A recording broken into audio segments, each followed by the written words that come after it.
KPK periksa dua mantan Dirjen Bina Penta Kementerian Ketenagakerjaan. Pemeriksaan terkait dugaan korupsi penggunaan tenaga kerja asing. Komisi Pemberantasan Korupsi memeriksa dua mantan Dirjen Bina Penta Kementerian Ketenagakerjaan. Mereka diperiksa sebagai saksi atas kasus dugaan korupsi pengurusan penggunaan tenaga kerja asing. Kedua mantan pejabat Kemnaker itu adalah Suhartono yang menjabat tahun 2020 hingga 2023 dan Haryanto yang menjabat sebagai Dirjen Bina Penta tahun 2024-2025. Sebelumnya, KPK menggeledah kantor Kementerian Ketenagakerjaan pada 20 Mei 2025 lalu. Penyidik KPK juga telah menyita 8 mobil dari penggeledahan yang dilakukan di 3 tempat berbeda. Sejumlah dokumen disita oleh penyidik dan sudah ada 8 tersangka yang ditetapkan oleh KPK atas kasus tersebut. Mereka jalan ya dulu.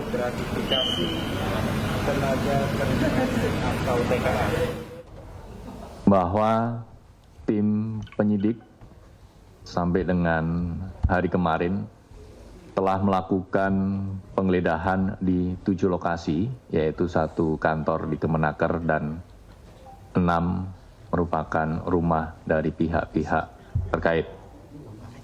Adapun rinciannya adalah pada hari pertama, Selasa 20 Mei, tim penyidik melakukan penggeledahan di kantor Kemenaker dan 1 rumah dan mengamankan 3 kendaraan roda 4. Hari kedua, Rabu 21 Mei, tim penyidik melakukan penggeledahan di 2 rumah dan menyita 3 unit kendaraan roda 4 dan 1 unit kendaraan roda 2. Dan pada hari ketiga atau Kamis 22 Mei, tim penyidik kembali menggeledah 3 rumah dan mengamankan 2 unit kendaraan roda 4. Sehingga sampai dengan hari ini total 8 unit kendaraan roda 4 dan 1 unit kendaraan bermotor roda 2 sudah dilakukan penyitaan dan seluruhnya sudah berada di gedung KPK Merah Putih. Menteri Sekretaris Negara Prasetyo Hadi menyebut hingga saat ini belum ada pembahasan mengenai reshuffle ataupun perombakan Kabinet Merah Putih. Kendati demikian, Presiden Prabowo secara rutin mengevaluasi para menterinya. Alhamdulillah sampai hari ini belum ada pembahasan mengenai reshuffle, belum ada. Tapi Presiden kerap atau rutin melakukan evaluasi terhadap anak buahnya, menteri-menterinya ya, Iya. Mas ya? Iya, secara rutin beliau melakukan monitoring, mengevaluasi kinerja seluruh pembantu-pembantu beliau di Kabinet Merah Putih. Tentunya ada beberapa yang kemudian beliau memberikan catatan, ya, ada catatan yang itu prestasi, misalnya teman-teman yang membantu beliau di bidang pangan. Ini kan dalam sejarah kita bernegara, ya, alhamdulillah kita berhasil mencapai prestasi yang luar biasa, ya, di mana kita sekarang hari ini kita produksi pangan kita melimpah, boleh dikatakan seperti itu, tertinggi sepanjang sejarah. Bahkan per tadi malam sudah stok cadangan beras di tangan pemerintah yang dikerjakan oleh teman-teman di Bulog itu sudah mencapai di atas 3,5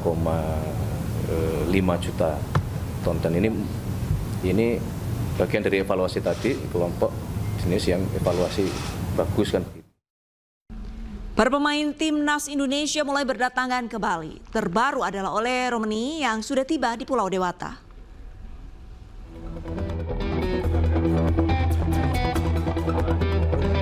Penyerang naturalisasi Timnas Indonesia Ole Romeni sudah tiba di Bali pada Jumat dini hari. Penyerang Oxford United ini ingin sejenak menikmati liburan di Bali sebelum gabung pemusatan latihan Timnas Indonesia.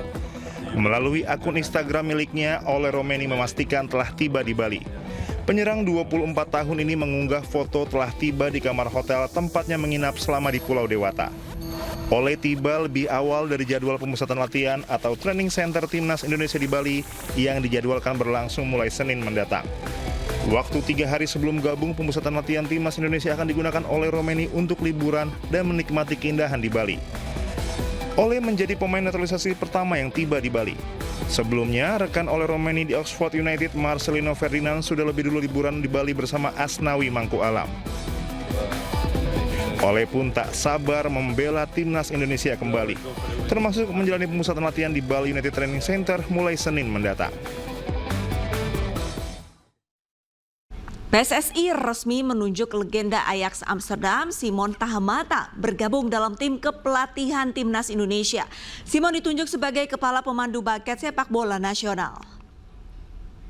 Ya, kabar tersebut tersiar di laman media Belanda, Voetbal Premier. Sosok Simon merupakan orang yang berjasa menerbitkan pemain-pemain muda berbakat di Ajax. Bek Timnas Indonesia Kevin Dix mulai pulih dari cedera. Kini tengah menjalani sesi latihan ringan. Kemunculan Kevin Dix ini menjadi angin segar bagi Timnas Indonesia yang diharapkan bisa tampil maksimal saat hadapi Cina dan Jepang nanti.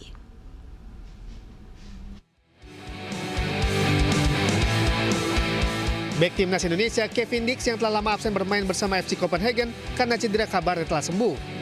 Sebelumnya Dix tentu menjadi angin segar bagi Timnas Indonesia jelang putaran ketiga kualifikasi Piala Dunia 2026 zona Asia. Video terbaru yang diunggah Copenhagen Sundays terlihat Dix tertangkap kamera tengah menjalani latihan khusus. Dalam video berdurasi 19 detik ini, Dix berlatih sendirian secara terpisah dari rekan-rekannya. Dix jalani sesi latihan ringan dengan melakukan operan pendek 1-2 bersama staf pelatihnya. Pemain berusia 28 tahun itu nampak lincah sambil mengontrol bola dan mengoper balik kepada staf pelatih. Ya, kehadiran Dix ini tentu membuka peluang bagi skuad Garuda. Apalagi nanti Timnas Indonesia akan menghadapi 2 laga krusial di sisa ronde ketiga kualifikasi Piala Dunia 2026 zona Asia dengan hadapi Cina dan Jepang di awal bulan Juni mendatang. Pemain bertahan serba bisa ini diharapkan bisa tampil on power bersama punggawa lainnya demi bisa mewujudkan mimpi Indonesia lolos Piala Dunia 2026.